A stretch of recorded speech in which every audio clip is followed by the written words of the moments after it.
ये श्रृंखला सर्व आत्माओं के पिता परमात्मा शिव के द्वारा उच्चारित महावाक्यों के संकलन पर आधारित है। ओम शांति। गॉलीवुड स्टूडियो द्वारा प्रस्तुत अमूल्य रत्न में आप सभी का हार्दिक स्वागत है। आज की दुनिया में जिंदगी से हर इंसान को शिकायत यानी कंप्लेंट है। कारोबार से शिकायत, संबंधों से शिकायत, सरकार से शिकायत, यहाँ तक कि इंसान को स्वयं से भी शिकायतें रहती हैं। मंदिरों में जाओ तो इंसान भगवान से भी शिकायत यानी कंप्लेंट्स ही करता है, और कोर्ट्स में तो इन शिकायतों का ही कारोबार चलता है। शिकायतों की इस बढ़ती हुई कतार को रोकने की यथार्थ विधि क्या है, आज हम ईश्वरीय महावाक्यों द्वारा जानेंगे। महावाक्यों के स्पष्टीकरण के लिए हमारे मध्य हैं प्रजापिता ब्रह्मा कुमारिस ईश्वरीय विश्वविद्यालय के वरिष्ठ राजयोगी शिक्षक आदरणीय राजू भाई साहब। साहब, आपका आज के एपिसोड में बहुत बहुत स्वागत है। साहब, पिछले एपिसोड में हम बात कर रहे थे 31 जनवरी 1998 के महावाक्यों पर, जिसका टॉपिक था पास विद ऑनर बनने के लिए हर खजाने का अकाउंट चेक करके जमा करो। सब स्टार्टिंग में परमात्मा कुमारियों से बात करते हुए कहते हैं कि सच्ची सेवाधारी कुमारी वह है जो शक्ति रूप कुमारी है।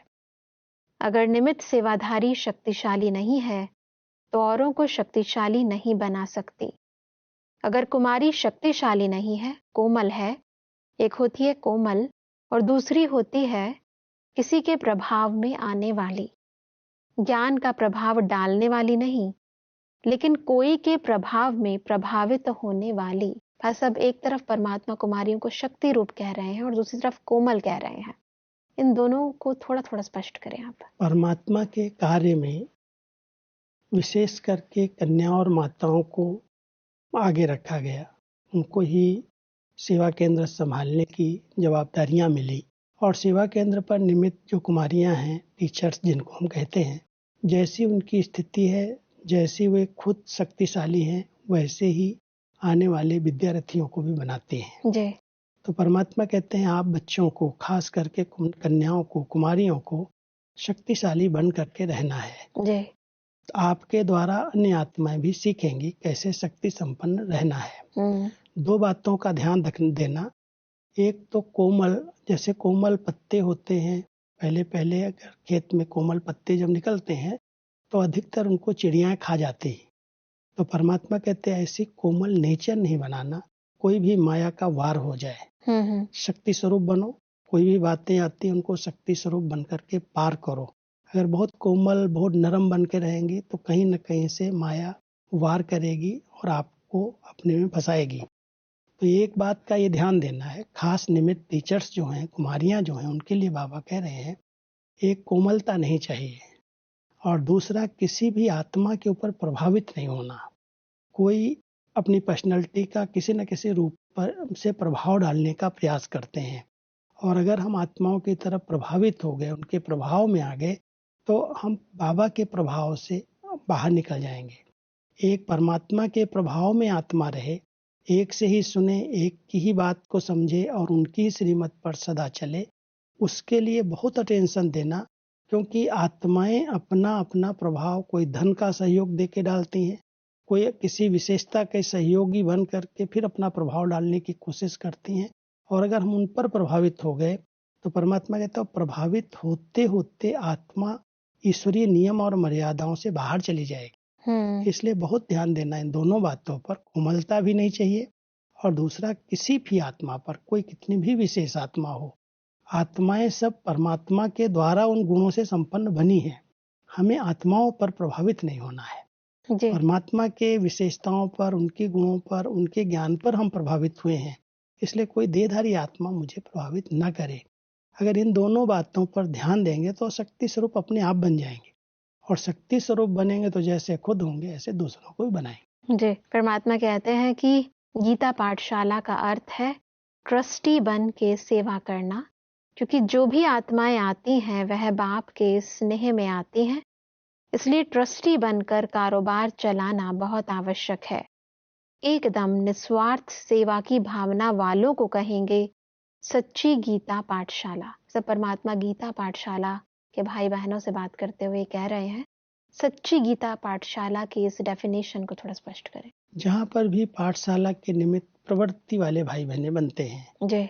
अगर प्रवृत्ति में चलते हुए ट्रस्टी बन करके रहते हैं, कोई भी अमानत परमात्मा की है, जो भी सहयोग मिलता है, जो भी कार्य व्यवहार चल रहा है, पहले तो अपने को ये समझें कि जो भी है ये सब बाबा का है, हमने उनको दे दिया, मालिक वो है और उसने हमें निमित्त बनाया है, उनकी अमानत है, तन भी है, मन भी है, धन भी है, परिवार भी है, दुकान जो कुछ है ये सब परमात्मा का है और उसने हमें सेवा के लिए दिया है, हम उसके ट्रस्टी हैं। ट्रस्टी शब्द एक ईमानदारी का, वफादारी का प्रतीक है।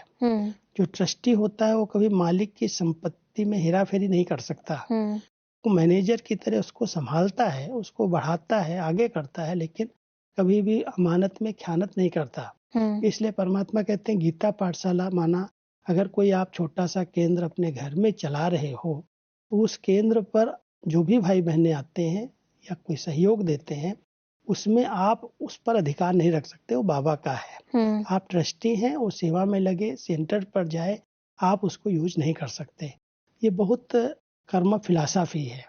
कोई यज्ञ में सहयोग देते हैं और वो सहयोग हम अगर प्रवृत्ति में लगा लेते हैं, कहीं घरगृहस्थ में लगा लेते हैं तो उसका बोझ चढ़ता है। इसलिए परमात्मा इसका ध्यान खिंचवाते हैं। कोई भी प्रकार से अगर कोई आत्माएं मददगार बनती हैं तो वो ट्रस्टी होकर के संभालो, लेकिन उसको अपने प्रति यूज नहीं करना। परमात्मा कहते हैं कि चेक करना, कोई भी और भावना मिक्स नहीं हो। सेवा की भावना के सिवाय और कोई भावना आने नहीं देना। बाकी सेवा करते हो अर्थात अनेक आत्माओं का कल्याण करते हो। और देखा गया है गीता पाठशाला वालों की विशेषता है कि प्रवृत्ति वालों को देख प्रवृत्ति वाले हिम्मत रखते हैं। सेंटर पर फिर भी सोचते हैं कि पता नहीं हमको भी छोड़ना पड़ेगा, लेकिन प्रवृत्ति में रहते सेवा के निमित्त बनने वाले बच्चों को देख और भी प्रवृत्ति वालों को हिम्मत, उमंग, उत्साह आता है। क्योंकि जब प्रवृत्ति में रहते हुए कोई परवृत्ति में रहता है, न्यारा और प्यारा रहता है और वो एक आदर्श बन करके घरगृहस्थ में पति पत्नी साथ रहते हुए एक सुंदर केंद्र की तरह अपने घर को आश्रम बनाता है तो उसका बहुत गहरा प्रभाव पड़ता है। लोग सेंटर्स पर आते हैं, वो समझते हैं यहाँ तो समर्पित बहनें रहती हैं, इनको प्रवृत्ति का अनुभव ही नहीं है और हम प्रवृत्ति वाले हैं, हम इनके जैसे नहीं बन सकते। कई बार उनके अंदर कंफ्यूजन रहती है। लेकिन जब प्रवृत्ति के अंदर कोई ऐसा सेवा केंद्र चलता है जो घरगृहस्थ में रहने वाले पाठशाला के रूप में अपने यहाँ चलाते हैं तो उसको देख करके प्रवृत्ति वालों में हिम्मत आती है कि हम भी अपने घरगृहस्थ को ऐसा बना सकते हैं। जैसे ये लोग बने ऐसे हम भी बन सकते हैं। तो एक सेवा का बड़ा अच्छा साधन है, प्रैक्टिकल प्रूफ है कि न्यारे प्यारे रह करके घर को आश्रम बनाया जा सकता है। केवल सेवा की भावना ही रहे, यही एक लक्ष्य हो। दूसरी भावनाएं कहीं मिक्स हो जाती हैं। अपने साथ अपने परिवार को चलाने के लिए कोई कमाई का साधन अपना लेना, ये बाबा कहता है दूसरे प्रकार की कोई भावना ईश्वरीय सेवा के बीच में डिस्टर्ब न करे, इस पर ध्यान देना। चलाओ, ये बहुत अच्छा सेवा का साधन है। बहुतों के निमित्त आप बन सकते हो, बहुत आत्माएं आपको देख करके ईश्वरीय ज्ञान को धारण करेंगी। बिल्कुल। लेकिन कोई दूसरी भावना उसमें मिक्स ना हो। जब आगे बढ़ते हैं तो परमात्मा टीचर से बात करते हुए कहते हैं कि कोई विघ्न की रिपोर्ट नहीं आवे, स्व के पुरुषार्थ में भी विघ्न रूप नहीं बनना। कई बार बाहर से भले विघ्न नहीं भी हो, लेकिन मन में तो आता है ना। तो ना मन का विघ्न हो, ना साथियों का विघ्न हो, ना स्टूडेंट्स द्वारा कोई विघ्न हो। स्व निर्विघ्न, सेंटर निर्विघ्न, साथी निर्विघ्न, यह 3 सर्टिफिकेट इस मुक्ति वर्ष में लेना है। सब तीनों सर्टिफिकेट्स को थोड़ा स्पष्ट करें। परमात्मा अपने सभी सेवा केंद्रों को निर्विघ्न बनने की एक अच्छी विधि बताते हैं, क्योंकि जो निमित्त टीचर्स हैं अगर वो खुद निर्विघ्न है, अंदर से कोई मन के अंदर व्यर्थ नहीं है, अलबेलापन नहीं है, ठीक यथार्थ पुरुषार्थ चल रहा है, खुद निर्विघ्न स्थिति में रहते हैं, तो उनके निर्विघ्न स्थिति में रहने के कारण उनके साथी भी निर्विघ्न हो जाते, स्टूडेंट भी निर्विघ्न हो जाते। तीनों प्रकार के विघ्न खत्म हो जाएं, पहले खुद आत्मा शक्तिशाली हो, स्व के प्रति हम निर्विघ्न रहें, कोई व्यर्थ न चले, कोई इधर उधर की बातें मन में न चले। और फिर जो हमारे साथ रहने वाले हैं, सेवा साथी हैं, वो निर्विघ्न हों, उनकी हम ऐसी पालना करें, उनको ज्ञान और योग में इतना मजबूत बनाएं जो कभी भी उनके स्वभाव संस्कारों का विघ्न न पड़े। साथियों पर बहुत ध्यान देना चाहिए, क्योंकि साथी अगर शक्तिशाली हैं, साथी अगर निर्विघ्न है, तो उनके द्वारा हम अपने पूरे केंद्र को निर्विघ्न बना सकते हैं जी। इसलिए परमात्मा हमें कह रहे हैं, पहले जो निमित्त टीचर्स हैं निर्विघ्न बने, फिर अपने साथियों को बनाएं, और फिर जो उनके पास स्टूडेंट आ रहे हैं, जो भी साथी स्टूडेंट विद्यार्थी हैं, वो निर्विघ्न रहें, तो निर्विघ्न सेंटर का सर्टिफिकेट मिलेगा। ये तीनों के आधार से ही निर्विघ्न सेंटर कहा जाता है। बिल्कुल। आगे बढ़ते हैं तो परमात्मा कहते हैं कि यह वर्ष कोई कंप्लेंट नहीं आनी चाहिए, कंप्लेंट के फाइल खत्म हो जाए। परमात्मा के पास भी बहुत फाइल है, तो इस वर्ष कंप्लेंट के फाइल खत्म, सब फाइन बन जाए, फाइन से भी रिफाइन। पसंद है ना? कोई कैसा भी हो, उनके साथ चलने की विधि सीखो। कोई क्या भी करता हो, बार बार विघ्न रूप बन सामने आता हो, लेकिन यह विघ्नों में समय लगाना, आखिर यह भी कब तक?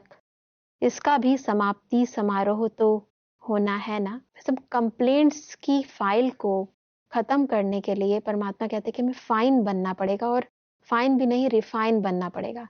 इसको थोड़ा स्पष्ट करें। कई बार हम अपनी भी कंप्लेन करते हैं और अपने साथियों की भी बहुत कंप्लेन करते हैं। जिससे भी बड़ों से मिलेंगे, कुछ न कुछ उनकी कमी कमजोरी वर्णन करेंगे कि हमारे साथी ऐसे हैं, इनके स्वभाव ऐसा है, इनका संस्कार ऐसा है। कोई कहेंगे अमृत वेले नहीं उठते हैं, कोई कहेंगे मुरली ठीक नहीं अध्ययन करते हैं, कोई कहेंगे सेवाओं में साथ नहीं देते। कई प्रकार की कंप्लेंट करते रहते हैं। परमात्मा कहते हैं कंप्लेंट करने की बजाय अपने को कंप्लीट बनाओ, अपने को रिफाइन बनाओ, अपनी स्थिति को इतना अच्छा बना लो जो आपके वाइब्रेशन से सब कंप्लेंट समाप्त हो जाए। जैसी निमित्त आत्मा निर्विघ्न रहती है, जैसी रिफाइन स्थिति में वो रहती है, जिसके अंदर बहुत शुभ भावनाएं हैं, बहुत अच्छे विचारधाराएं हैं, उनके विचारों का प्रभाव पड़ता है। खुद के अंदर एक कंप्लेन है, अपनी ही कमी कमजोरियों से, अपने संस्कारों से हम लड़ रहे हैं, और फिर दूसरों को भी देखते हैं, क्योंकि जो कमी कमजोरी अपने में होती है वही दूसरों में भी दिखाई देती है, और उसको हम बड़े रूप में देखते हैं। इसलिए परमात्मा यहाँ ध्यान खिंचवा रहे हैं कि किसी की कंप्लेन नहीं करो, पहले खुद को फाइन और रिफाइन बना लो। जब हम खुद रिफाइन बन जाएंगे तो हमारे द्वारा जो भी साथी सहयोगी हैं वो भी वैसे बन जाएंगे। बिल्कुल। कंप्लेन करने से उसके अंदर, मान लो आज किसी आत्मा की मैंने किसी को कंप्लेंट की और उसको उसके द्वारा शिक्षा मिल गई, तो वो हमारा विरोधी बन जाएगा। वो समझेगा मेरी तो ऐसी छोटी छोटी बातें सुनाते, अपने को नहीं देखते। इसलिए बाबा हमको कहते हैं, बच्चे अगर संगठन को एक करना है, निर्विघ्न वातावरण बनाना है, तो कभी भी किसी की कंप्लेंट नहीं करो। कमियां तो हर एक के अंदर हैं, इसकी आप सुनाओगे वो आपकी सुनाएगा। इसलिए अंदर अंदर अपने को जो भी कमी कमजोरियां हैं उनमें डिफाइन करो, वो सब खत्म करो। जब खुद खत्म कर दोगे तो दूसरे भी उसको सीखेंगे। कंप्लेंट नहीं करो, लेकिन अपनी शुभ भावना से उनकी कमियों को समाप्त करो। जी, परमात्मा आगे कहते हैं, तो दूसरे को नहीं देखना, यह ऐसा करता है, मुझे क्या करना है? अगर वह पहाड़ है तो मुझे किनारा करना है। पहाड़ नहीं हटना है, यह बदले तो हम बदले। यह है पहाड़ हटे तो मैं आगे बढ़ूं। न पहाड़ हटेगा, न आप मंजिल पर पहुंच सकेंगे। इसलिए अगर उस आत्मा के प्रति शुभ भावना है तो इशारा दिया और मन बुद्धि से खाली। खुद अपने को उस विघ्न स्वरूप बनने वाले के सोच विचार में नहीं डालो। ऐसा भी इसको थोड़ा स्पष्ट करें। कई बार संगठन में कई आत्माएं विघ्न रूप बनती हैं, और उन विघ्नों के कारण हम ठहर जाते हैं कि नहीं, ये जब बदल जाएगा, इसकी मैं कंप्लेन करूं, इसको यहाँ से ट्रांसफर कर दिया जाए, या इसको यहाँ से ये सजा दी जाए। तो परमात्मा कहते हैं ये तो पहाड़ जैसी बातें आती हैं। और पहाड़, मान लो आप कहीं जा रहे हैं, रास्ते में कोई पहाड़ खिसक करके आ गया, तो ऐसा नहीं आप उस पहाड़ को तोड़ने लगेंगे या पहाड़ को हटाने की मेहनत करेंगे। आपको अगर मंजिल पर पहुंचना है, समय पर पहुंचना है, तो आपको अपना रास्ता चेंज करना होगा। बिल्कुल। तो यहाँ पर परमात्मा कह रहे हैं, मान लो कोई आत्माएं ऐसी हैं जिनके कड़े संस्कार हैं, जो आपके मार्ग में रुकावटें हैं, विघ्न आ रहे हैं, पहाड़ जैसी बात आ रही है, आप उसको सोच सोच करके बड़ा नहीं करो। अगर कोई बात दिखाई देती है ऊपर दे दो और आप अपना रास्ता चेंज कर लो। आप हल्के होकर के आगे बढ़ जाओ। क्यों, क्या, कैसे का हथौड़ा लेकर के उसको तोड़ो नहीं। वो बात खत्म होने वाली नहीं है। ना बड़े खत्म करेंगे ना हम खत्म कर सकते। इसलिए परमात्मा हमें बहुत अच्छी विधि बताते हैं। अगर वायुमंडल को निर्विघ्न बनाना है और कोई के कड़े संस्कार स्वभाव हैं, तो आप अपना साइड लो, अपनी स्थिति बनाओ। और उसकी बात अगर आपको लगती है यज्ञ के लिए विघ्न रूप है, सेवाओं में विघ्न रूप है, तो बड़ों को बता दिया, निमित्त आत्मा को दे दिया और फिर हल्के हो गए। अपनी स्थिति को बिगाड़ना नहीं। बिल्कुल, परमात्मा की कहते हैं कि जब नंबरवार है तो नंबरवार में स्टेज भी नंबरवार होनी ही है, लेकिन हमको नंबर 1 बनना है। ऐसे विघ्न व व्यर्थ संकल्प चलाने वाली आत्माओं के प्रति स्वयं परिवर्तन होकर उनके प्रति शुभ भावना रखते चलो। टाइम थोड़ा लगता है, मेहनत थोड़ी लगती है, लेकिन आखिर जो स्व परिवर्तन करता है, विजय की माला उसके गले में पड़ती है। सब एक नई विधि परमात्मा बता रहे हैं, इसको भी थोड़ा स्पष्ट करें। ये भी बहुत सुंदर विधि है, क्योंकि जब हम कह रहे हैं राजधानी बन रही है जी, और राजधानी में सभी राजा तो बनने वाले नहीं हैं, नंबरवार ही रहेंगे। कोई राजा है, कोई साहूकार है, कोई प्रजा है, कोई प्रजा के भी प्रजा है, कोई दास दासियां हैं, कोई नौकर चाकर। पूरी राजधानी स्थापन हो रही। तो हम सबसे अपेक्षा रखें सब नंबर 1 बन जाए। परमात्मा कहते हैं उनके प्रति वो शुभ भावना रखो, लेकिन आप नंबर 1 बनने का पुरुषार्थ करो। आप नंबर 1 बन जाओ तो स्व परिवर्तन से विश्व परिवर्तन होता है। और हम अगर नंबर 1 बन गए तो विजय माला हमारे गले में आ जाएगी। बिल्कुल, वो बदलेगा तो आपको शुभ भावनाओं का कुछ फल मिल जाएगा। आपकी शुभ भावना से अगर कोई ने परिवर्तन कर लिया, लेकिन इसके कारण मैं वैसा बनूं, ये बदले तो मैं बदलूं, तो उस पर हम ठहर जाएंगे। इसलिए परमात्मा हमको कहते हैं किसी भी आत्मा को मत देखो, हर एक नंबरवार ही रहेंगे। आप अपने लक्ष्य की ओर आगे बढ़ो, नंबर 1 बनने का खुद पुरुषार्थ करो। जब आप स्व परिवर्तन कर लेंगे तो दूसरे बदल जाएंगे, और नहीं बदलेंगे तो स्व परिवर्तन करने वाले के गले में विजय की माला पड़ जाएगी। जी, परमात्मा कहते हैं कि शुभ भावना से अगर उसको परिवर्तन कर सकते हो तो करो, नहीं तो इशारा दो, अपनी रिस्पॉन्सिबिलिटी खत्म कर दो और स्व परिवर्तन कर आगे उड़ते चलो। यह विघ्न रूप भी सोने का लगाव का धागा है, यह भी उड़ने नहीं देगा। यह बहुत महीन और बहुत सत्यता के पर्दे का धागा है। यही सोचते हैं, यह तो सच्ची बात है ना, यह तो होता है ना, यह तो होना नहीं चाहिए ना, लेकिन कब तक देखते, कब तक रुकते रहेंगे। अब तो स्वयं को महीन धागों से भी मुक्त करो। सब इन महीन धागों को थोड़ा स्पष्ट करें। कई बार हम समझते हैं ये हमारा परिवार है और परिवार के अंदर हर एक बहुत ठीक होना चाहिए, सब निर्विघ्न होने चाहिए, सबकी स्थिति हमारे जैसी होनी चाहिए, या बाबा जैसी चाहते हैं वैसी सबकी स्थिति होनी चाहिए जी। और अगर कोई नहीं सुधरता है तो हम अपने आप को डिस्टर्ब रखते हैं, मूड खराब हो जाता है कि हम इतना सिखाते हैं, इतना इनको बताते हैं, ये कहना ही नहीं सुनते हैं। तो कई आत्माएं जो निमित्त होती है ना, वो अंदर अंदर अपने को भारी कर लेती हैं, टेंशन में रहती हैं। तो परमात्मा तो ये भी तो एक लगाव का सूक्ष्म धागा हो गया ना। बिल्कुल, जिस आत्मा के प्रति आपके बहुत सारे संकल्प चल रहे हैं, जब आप जानते हैं हर एक नंबरवार ही है, हर एक नंबरवार ही बनने वाला है, तो जैसे हैं वैसे उनको चलाओ, उनके पास शुभ भावना जरूर रखो, बिल्कुल, उनके पास शुभ चिंतक रहो। कुछ बात बाबा की सुना करके खुद हल्के हो जाओ। अगर वो माने तो ठीक, नहीं मानते हैं तो हमारी जवाबदारी पूरी हो गई। हमने इशारा दिया, अपनी शुभ भावनाएं रखी, वो परिवर्तन होना चाहेगा होगा, और नहीं होना चाहता तो मैं अपनी स्थिति क्यों बिगाड़ूं। तो परमात्मा यहाँ हम बच्चों को बहुत अच्छा गाइड कर रहे हैं कि आप अपनी स्थिति में स्थित रहो, क्योंकि आपको आगे अगर बढ़ना है तो दूसरों को देख करके आप क्यों ठहर रहे हो। वो आत्माएं नंबरवार ही हैं, उनके संस्कार अपने अपने हैं।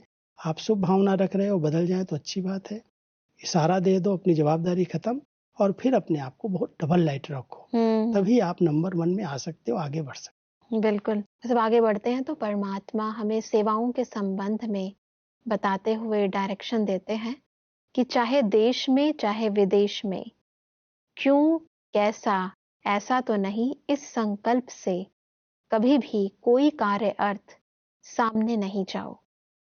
क्यों, क्या, ऐसा वैसा, यह पहले आपस में सोच के फाइनल करो, वह बात अलग है, लेकिन जब सामने जाते हो तो सदा दृढ़ संकल्प से जाओ, होना ही है, आखिर तो सभी को झुकना ही है। कई बार हम कोई सेवा के लिए जब निकलते हैं तो हम पहले आपस में बात करें कि भाई हम वहाँ जा रहे हैं, हमें उनको क्या कहना है, कैसे उनसे सेवाएं लेनी है, कैसे उनको मददगार बनाना है।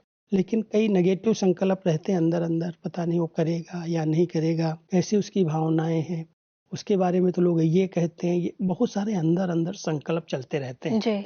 तो परमात्मा विधि बता रहे हैं कि जिससे आपको कोई कार्य कराना है, जब उसके सामने आप जाते हो, पहले आपस में राय कर लो क्या करना क्या नहीं करना, लेकिन जब सामने जाते हो तो एक दृढ़ संकल्प रखो कि इसको झुकना ही है, इसको करना ही है, ये नहीं करेगा तो और कौन करेगा, इसी से कराना है।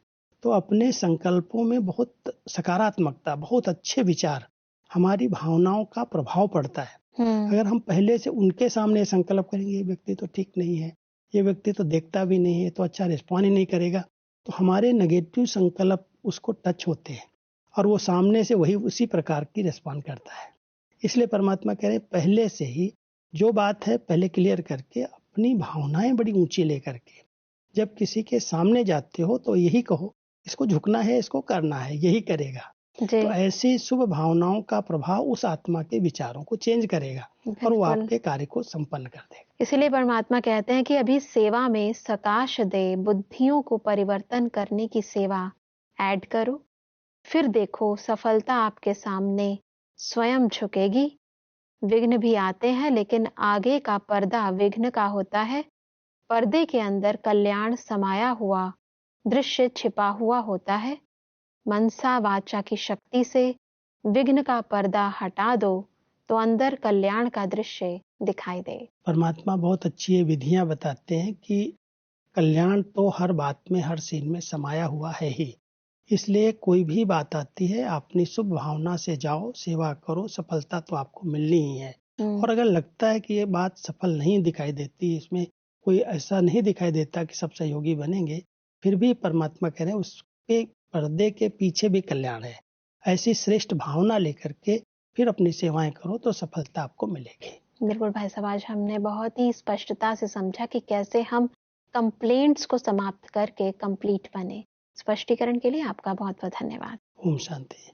दर्शकों, आज के महावाक्यों में परमात्मा ने कहा कि निमित्त टीचर्स को 3 सर्टिफिकेट देने हैं: स्वयं निर्विघ्न, सेंटर निर्विघ्न, साथी निर्विघ्न।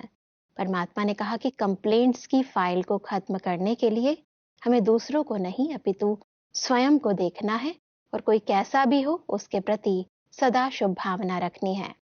परमात्मा ने कहा कि सेवा में सफलता पाने के लिए हमें सकाश द्वारा बुद्धियों को परिवर्तन करने की सेवा करनी है। दर्शकों, आज के महावाक्यों से संबंधित यदि आपके मन में कोई भी प्रश्न है तो आप हमें ईमेल कर सकते हैं। हमारा ईमेल आईडी है amulyaratna@godlywoodstudio.org।